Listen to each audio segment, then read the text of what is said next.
The brutal 92% decline. How did Jelly lose 92% of his audience in only 2 years? Did the content become repetitive, boring, and unremarkable? Did he become too focused on unimportant things outside of YouTube? Or was his decline the direct result of Jelly's highly successful trio eventually coming to an end? We're going to provide a step-by-step explanation for why Jelly's channel hasn't been doing so well, which is most easily understood if we discuss how he became successful in the first place. When Jelly created his first video on the 3rd of June 2014, he had already been making videos. This guy's got 23 million subscribers. That's a lot. Holy fuck.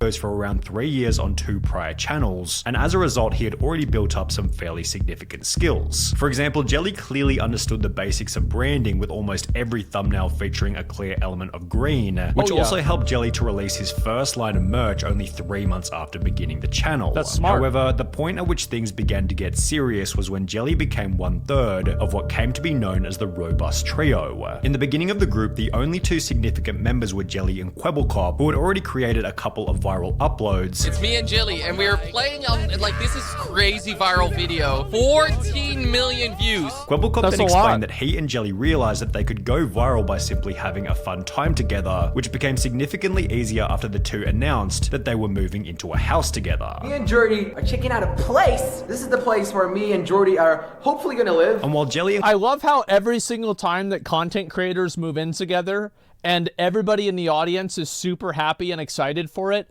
it turns into like massive fucking drama. Like, it's just huge drama. They're fucking mad at each other all the time. Right? Remember Mitch and Train? Holy fuck. Oh my god. Kwebbelkop were already getting insane views as a duo. It would be after adding a 3rd member that things began to get crazy. Slogo Man, or Slogo, appeared on Jelly's channel for the first time in a video titled Sailing with Monster Trucks, and after this video received an above average view count, Slogo became a regular part of the group. Since they played GTA 5 more than any other game, they'd collaborate and grow together in almost every single video. With Josh there was a much better chemistry. Jordy is always the one who's probably the best at the game. Josh is always the annoying one, and I'm always the one that rage quits. And I feel like that's a good chemistry. It works very well. Which resulted in Jelly reaching 1 million subscribers only 12 months after creating his channel. That's really fucking good. That's impressive. Guys, I saw it!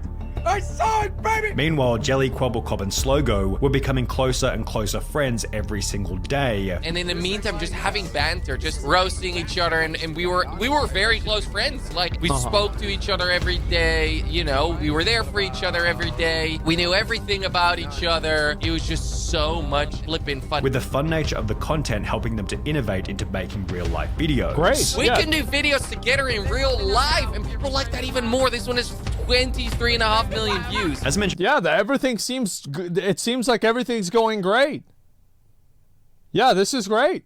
by Kwebbelkop, some of their real-life videos performed unbelievably well, such as this simple 5-minute Q&A on Slogo's channel, which to this day has received over 17 million views. That's a lot. Over on Jelly's channel, almost every vlog he'd post was equally popular, and as a result, Jelly passed 5 million subscribers only a year after hitting 1 million. That's By crazy. 2019, Jelly was gaining well over 200 million views every single month, helping him to receive his diamond play button and purchase a $6.5 million property in Monaco. However, while it was clear that Jelly was in a better spot than ever, 2019 would also mark the point at which the Robust Trio began to fall apart. One of them got addicted to classic WoW. That's what it was. While Jelly and Slogo continued to collaborate on numerous different gaming videos, Kwebbelkop instead began to focus on reaction content and therefore began to appear in fewer and fewer of Jelly. Oh, there you go. Look at those thumbnails. Oh, look at that right there. Holy shit. That's a good one. And you know what my favorite part is? This one, this one, this one, and this one are all, it is literally the exact same. The exact same fucking thumbnail. They say, all right, that's fine. We'll just do the exact same one again. Smart guys right there. these videos. The robust trio was dissolving in front of everybody's eyes, but it didn't actually have all that much of an impact on Jelly's views, which if anything only continued to grow after Kwebbelkop left. By taking a quick look over Jelly's content at the time, we can see that he still had an abundance of different games to play, he was constantly innovating with new ideas, titles, and thumbnails, plus in January 2020, Robust became a trio once again, after Kwebbelkop was replaced by a YouTuber named Craner, who had the most subscribed channel in all of Denmark. 3 months after Craner joined, Jelly was able to achieve his highest monthly view count ever at 511 million in May 2020. That is a crazy amount of viewers. I think like the amount of money that you make from that, like let me think if I can give you guys a number. From just ad revenue. Over $1 million in a month. Yeah, over $1 million. Probably like $1.4 million, something like that. Yeah, that's a lot of views. However, you don't have to be an expert in data analytics to see that after May 2020, something began to go horribly wrong. Now, I think this has happened with almost every single Minecraft content creator. Is that if you look at their channel growth from the beginning of 2020 to now, almost all of it is a downward trend.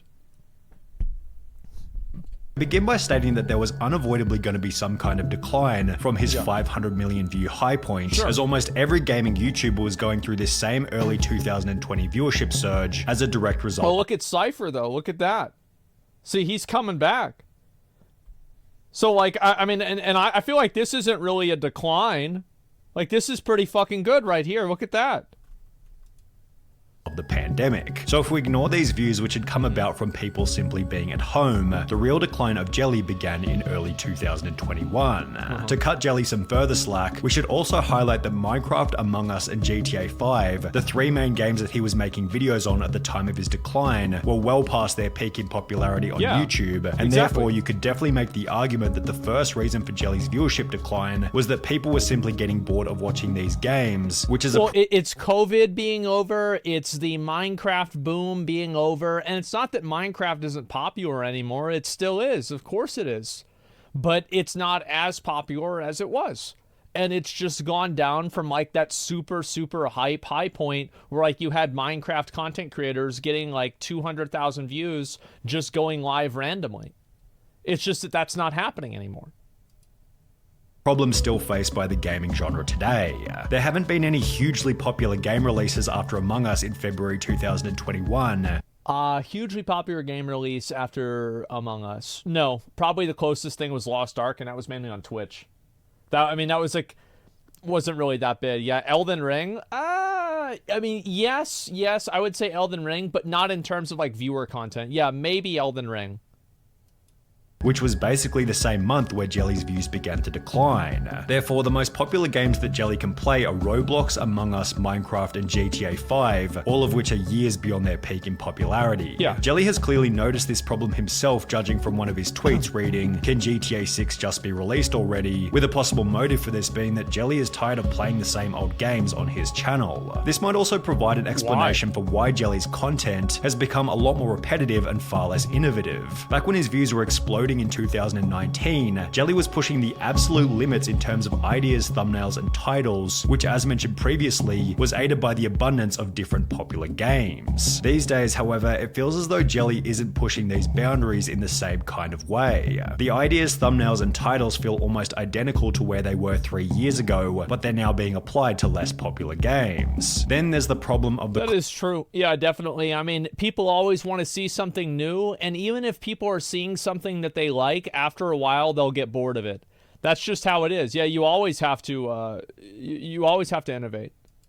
Content itself, which in all honesty just doesn't feel like there's that much effort going into it. Sure, the editing on each video is fantastic, but they give off the vibe that Jelly's just played some random game for 30 minutes, sent the footage off to his editor, and taken the rest of the day off. I'm sure that this certainly isn't the case, but for some inexplicable reason, Jelly gives off the vibe that he isn't as committed to the content as he used to be, which is an Bro, this game looks cool to play. Like, I'm gonna be honest, this looks fucking badass. absolute necessity for This the is growth Grand of Theft a Auto? channel. It's no coincidence that a creator like Mr. Beast is constantly going out of his way to reiterate that he wants to be doing YouTube for at least another decade. He's signaling to the audience that he's in it for the long run, and he knows that as soon as you stop committing to your YouTube channel, the audience will as well. Meanwhile, Well, it's also Mr. Beast spends so much time. Mr. Beast, his entire life is his YouTube channel. Like, this dude farms like fucking crazy. This is all he does. And it fucking pays off. You love to see it. But there it is. I mean, there's other people that they just, after they get their, they make enough money, they feel comfortable, they just kind of relax. And now, they work for 30 minutes a day. They still collect a 6-figure salary every single month. And they say, fuck it. Old Jimmy, yep. He does the opposite to this by stating that he sees his own channel as being dead. I'm not on this list. Where on this list do I belong? I'd consider myself pretty dead. Hey, I consider myself to be in the dead category as well, all right? I'll chill with you over there. And to make things even harder for himself, Jelly makes it very obvious that he's distracted by unnecessary things from outside of his channel. Like women. Unnecessary things like women. Bro, big mistake. Yep. Remember in the Odyssey? Odysseus had that happen. That's how old that story is. Yeah. Remember the Garden of Eden? Uh-huh. Never forget. Now we're going to make a point that's somewhat similar to the one made in the Kwebbelkop video, being the foolishness behind sharing a luxury lifestyle to social media, although we're going to approach it from a slightly different angle, because I remember the last Sunny video because I watched the one on Kwebbelkop. I disagreed with that too, because it only is bad if it's contextualized around the content creator having like a parasocial relationship with their audience. Like, whenever Logan Paul said that Prime Energy sold 250 million, none of his viewers were like, well, I don't like him anymore. No, they were like, oh, hell yeah. If anything, it's worse in the case of Jelly, as he's so obviously distracted by ego-related purchases. In early 2021, during the same time period where his views began to decline rapidly, Jelly announced that he'd purchased a $10 million boat. At the start of this summer, I actually ended up buying myself a nice boat. In the very way better than that other guy's boat, okay? Like, let's go ahead, let's go back real quick. boat. At the start of this... Like, that is a way better boat. See that right there, gentlemen? That's a fucking boat. That's a nice fucking boat. You see those chairs there? Like, it's got the, like the splash windows. Oh, yeah. Yeah, this is a real boat, okay? This summer, I actually ended up buying myself a nice boat. In the very same video, Jelly explains that he's also purchased a green Lamborghini Huracan I also bought a Lamborghini. to go with his Totally should have made 2 different videos about this. Like, what are you doing? Bro, you could have farmed 2 videos. 1 Lamborghini video, 1 boat video. What are you doing? I don't understand this at all. already existing Lamborghini Urus, and in September 2022, Jelly posted another video explaining that he's bought an abandoned mansion, which looked as though it needed a fair bit of work and a lot of time away from being committed to YouTube.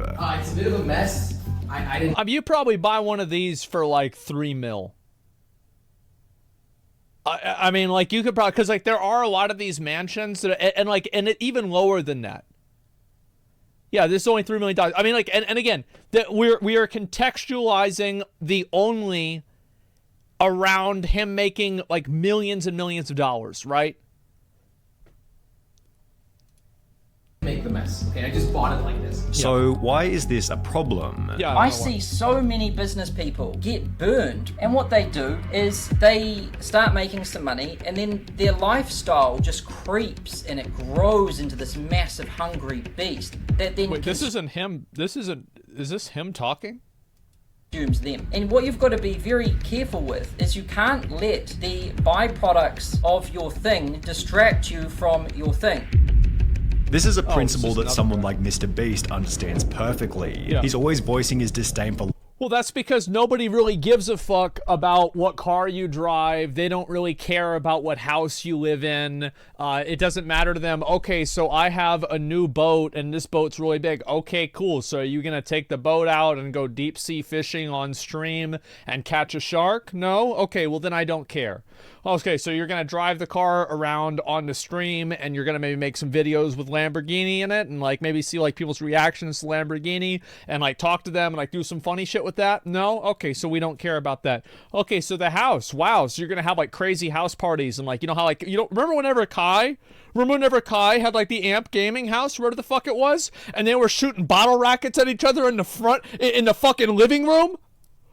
Bro, they were going ape shit in that house. And so whenever they announced that they were getting a house, everybody was like, yes, bro, they're gonna burn this shit down. And they did. It was fucking awesome, man. Remember the Patega? Yeah, Izzy got a house. How'd that fucking go? Oh my God. That did not go well. Yeah, it was nuts. Like, remember the pool on fire? Yeah, that was so fucking funny to watch. I love that. We used to set off fireworks in my house, too. And so I watched them do it, and I was like, damn, this is what I always wanted to do. Always wanted to buy a house with the boys and just chill and do whatever the fuck, you know? And so you get to see that, and it's great to look at. But, like, if you go and you buy this big, expensive, great, massive house, and then you're like, okay, well, I'm going to record another video in my bedroom, and it's Minecraft again. It's like, well, what are you talking to us about the house for? Like, who cares? Like, why would anybody give a shit about that? Who cares? Luxury, and anything that removes the focus from the growth of his channel. On the other end of the spectrum, you have someone like Jelly, who seems to be searching for distractions, and yeah, Mr. Beast, I have never seen Mr. Beast talk about how much money he makes or brag about it or anything like that. Yeah, I'm sure he talks about it, right? But it's not like he makes this part of his identity. Mr. Beast ruined. Yeah. PewDiePie too. No, yeah, they never, like, I never hear about Markiplier, man, bro, I'm making so much money. No, he's just making another video. Okay, all right, yep, there it is. Just make another video. It's real simple. Clearly having an impact on his ability to produce top quality content. For example, in July 2022, Jelly uploaded a video titled "This Isn't Working Out," in which he'd explained that after many years, he was no longer able to produce 2 videos per day, and was instead going to start releasing just one. That's smart. I don't even think, I feel like, I don't even know if it's a good idea to make a video like that, because whenever you do that, then people lose interest in the channel because they feel like you're losing interest in the channel. I think you should just start doing it, and then that's, yeah, 2 a day is insane. Yeah, that's crazy, man. Like, that's fine. Now, I am gonna quit posting 2 videos a day. This was justified by Jelly stating that the quality of each video should increase. Lowering the quantity should up the quality, at least. That doesn't happen. Yeah, it never happens. I understand the goal, but if people, the thing is, like, people will perceive it not to be true, even if it is. That's my goal. If I ordering does 4 a day, well, let's look at how many videos I uploaded in the last 24 hours, okay? Let's see. Asmongold TV. 1, 2, 3, 4, 5, and then I also did a 1.5 hour podcast. So 5 new videos in 1 day. Where is it? So yeah, I release a lot, but I also stream. can spend more time on a video, that video will turn out better. Although the quality didn't actually change much after posting this, meaning that Jelly was simply uploading half as often as before, with minimal change to the substance of the videos. Exactly. Then there was the collapse of the robust trio, but for the second time. We mentioned earlier that Quebblecop, who had close to 15 million subscribers, left the trio in 2019, but was instead replaced by Denmark's most subscribed YouTuber called Craner. Well, Craner continued to play with Jelly and Slogo for roughly 2 years. However, like Quebblecop, he also began to appear in fewer and fewer videos. In May of 2022, fans noticed that Jelly and Slogo had removed any mention. Oh, bro, like that is. Uh-oh.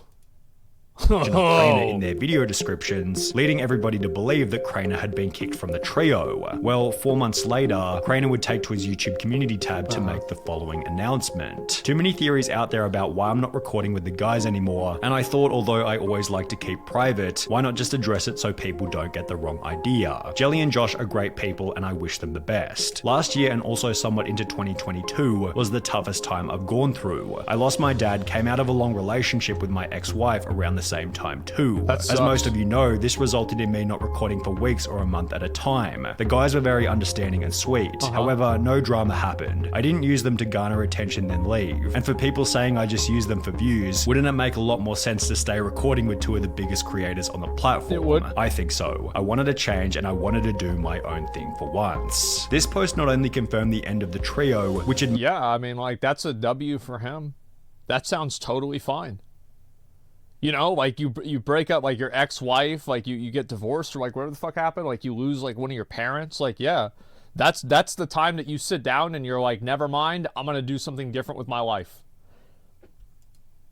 made Jelly so successful in the first place, sure. but it also felt like the death of innovation and authenticity on Jelly's channel. The Robust Trio represented a time when Jelly seemed passionate about making videos, as is highlighted in old comments such as, "I enjoyed it more when they were actually having fun, instead of just acting for family friendly." However, while this comment represents the tragic decline of a much-loved content creator, it simultaneously shows just how much of an impact these three legends had on the content creation sphere and the lives of millions. Yeah, I mean, I think that always sucks whenever people move and they stop, you know, making the same content that they used to, or people get bored of it, or they think that it's all fake, etc. I think the more that, especially this is true with like a younger audience, because they're like super like sensitive to this, is that any time that that you pull back the curtain and you talk about YouTube as a business, or like your real life or anything like that, I think it can put off a lot of really young viewers, because a lot of really young viewers are so naive, they actually think this is the way you really live. You know, like this is just, they're recording 10 minutes of their daily routine and it was just random. You know what I mean? Yeah, it shatters the illusion, exactly. Me too, puts me off. I mean, for some people it does, but I think it's better to make content that doesn't appeal to those kinds of people.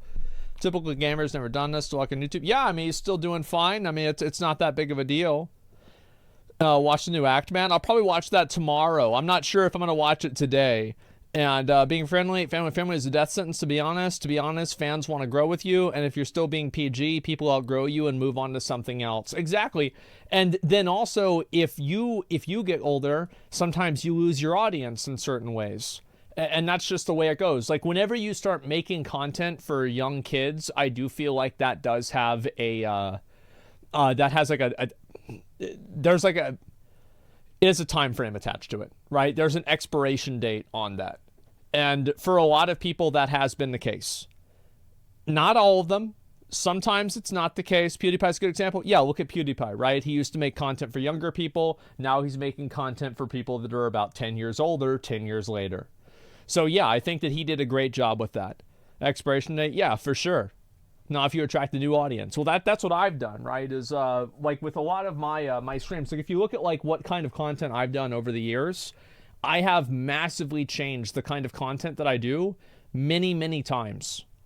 Like, I used to only do Warcraft guide videos. Then I used to only do Warcraft streams. Then I would do React streams all the time. Then after that, I would do like Dark Souls and like random video games. Then I started doing Final Fantasy. Then after that, I did Lost Ark. Then after that, there was the whole Johnny Depp thing. And then I just played whatever the fuck and did whatever the fuck. And that's pretty much where we're at now. Is I just go live and do whatever the fuck I want. And it goes pretty well no matter what. And it took a long time to get there. Yeah, I missed Dark Souls. Oh my God, those were the worst times.